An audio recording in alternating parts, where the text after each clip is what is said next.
नौशहरा विरका नौखर के इलाका में दौरान डकैती नसीद अहमद गुज्जर नामी शहरी को कत्ल करके 23 लाख रुपए छीनने वाले डाकू पुलिस मुकाबले में हिलाक हो गए। तफसीलात के मुताबिक ये वाकया थाना सदर वजीराबाद के इलाका मोहम्मद नगर के करीब पेश आया। सीसीडी टीम ने दौरान नाकाबंदी 2 मोटरसाइकिलों पर 5 सवारों को मशकूक जानकर रोकने की कोशिश की तो मुलजमान ने रुकने के बजाय पुलिस पार्टी पर फायरिंग शुरू कर दी।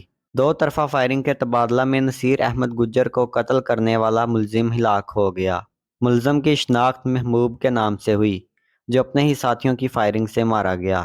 मुलजम ने अपने साथियों के साथ मिलकर नौखर के करीब 20 रोज कबल बैंक के बाहर शहरी को डकैती मज़ाहमत पर फायरिंग करके कत्ल किया था।